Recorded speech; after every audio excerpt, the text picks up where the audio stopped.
अरे मेरा बेटा, तुम क्यों इतनी दूर खड़ी हो? शाहिद ने फासले पर खड़ी मरियम को आवाज़ दी तो वो चौंक कर उनकी तरफ मुतवज्जा हुई थी। वो डॉक्टर रुखसाना के साथ एक मरीज़ की कंडीशन देखने गई थी। डॉक्टर रुखसाना पेशेंट का चेकअप कर रही थी और वो उसकी हालिया कंडीशन नोट कर रही थी। आप बहुत जल्द ही ठीक हो जाएंगे, ये कहकर डॉक्टर रुखसाना उसका चेकअप करने के बाद चली गई। पर हमें छुट्टी कब मिलेगी जी? बूढ़े मरीज़ के साथ आई उस औरत ने पूछा, जो शायद उसकी बीवी थी। बस चंद दिन बाद। आप अल्लाह से दुआ करेंगी तो ये जल्द ही ठीक हो जाएंगे, उसने तसल्ली दी। दुआ तो हर वक्त करती हूँ, पर शायद पहुँच नहीं पाती मेरी दुआएं, वो अजीब से अंदाज में बोली। ऐसा नहीं करते, हमारी हर दुआ अल्लाह सुन लेता है। अरे मरियम, तुम यहाँ क्या कर रही हो? मेरे साथ आओ।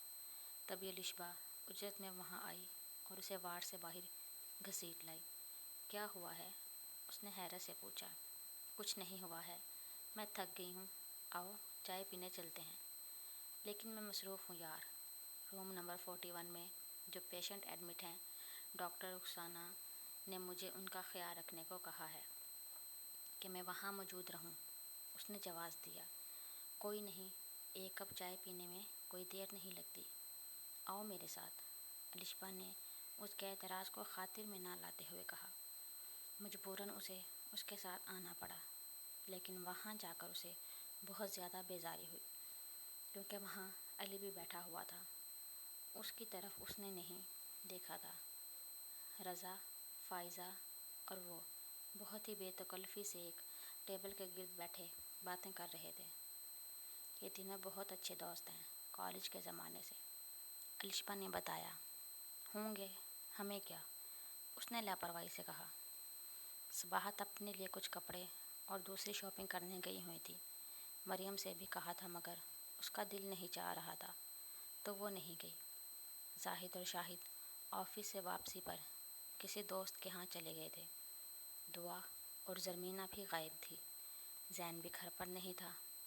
पहले तो वो अपने रूम में बैठकर नावल पढ़ती रही, लेकिन कुछ देर बाद भूख का एहसास होने लगा तो किचन में चली आई। शरीफा शायद क्वार्टर में जा चुकी थी। उसने उसे बुलाने के बजाय चाय के साथ बिस्किट लेने का सोचा।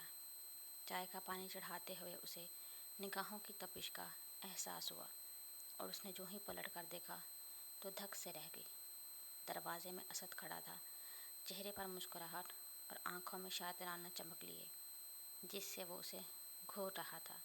मरियम ने ये तो सोचा ही ना था कि वो घर पर हो सकता है। ओह, चाय बन रही है, एक कप मेरे लिए भी बना दो ना प्लीज़, उसने कहा। हाँ, आप अपने रूम में जाएं, मैं आपको चाय दे जाऊंगी। आवाज़ में कपकपाहट पर काबू पाते हुए उसने खुद को कंपोज किया।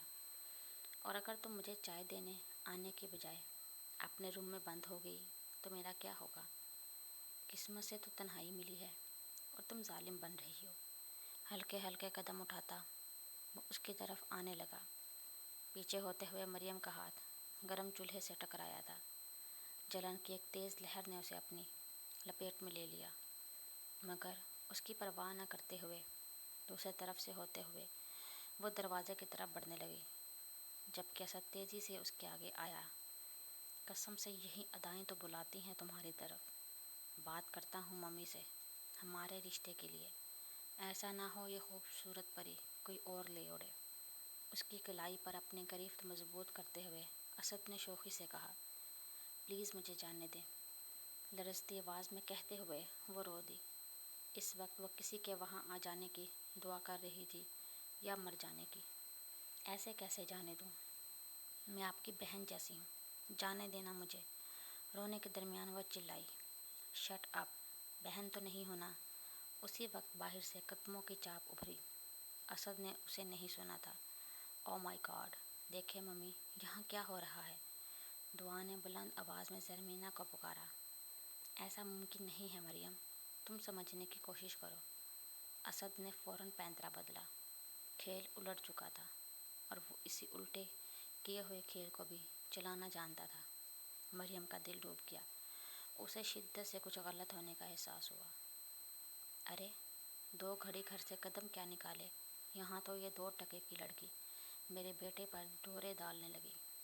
ज़रमीना ने बुलंद आवाज़ में ववेला करते हुए कहा। दुआ ने मरियम को खींचकर सख्ती से एक तरफ किया। मम्मी, ये मुझसे कह रही थी कि मैं इससे शादी कर लूँ। भला ऐसा कैसे मुमकिन है? मैं अपनी मरी हुई खाला की सौतन की बेटी से क्यों कर शादी करूं? अगर असद एक्टर होता तो ऑस्कर का मुस्तहिक होता, इससे यही उम्मीद की जा सकती है। ये ओछे हथकंडे उसने अपनी माँ से सीखे होंगे। उसने भी तो अपनी इन्हीं अदाओं से जाहिद को फंसा लिया था। ज़रमीना को तो मौका चाहिए होता था, जो उसे मिल गया था। मैंने कुछ नहीं किया, उल्टा ये मेरे साथ बदतमीज़ी कर रहे थे। मरियम ने चीख कर उनकी बात काटी। मेरे भाई पर इल्ज़ाम लगाने की ज़रूरत नहीं है तुम्हें, खुद देखा है मैंने तुम्हें इसके आगे पीछे फिरते हुए। दुआ ने भी इल्ज़ाम लगाया। जैन उसी वक्त बाहर से आया था, शोर की आवाज़ सुनकर वहीं चला आया। देखो जैन बेटा, तुम्हारी बहन ने मेरे बाकिरदार बेटे पर कैसा घटिया इल्ज़ाम लगाया है। ज़रमीना ने रोते हुए उसे भी शामिल किया और मुख्तसरन उसे भी बताया, मगर इसमें कसीर अल्फाज अपनी तरफ से शामिल किए हुए थे। उसने एक नज़र सबको देखा और एक नज़र नीचे किचन के फर्श पर बैठकर रोती हुई मरियम को। मरियम ने उम्मीद से उसे देखा कि शायद इस मौके पर वो उसका साथ दे दे, भाई होने का हक अदा कर दे, असद का मुँह ही तोड़ दे कम अज़ कम।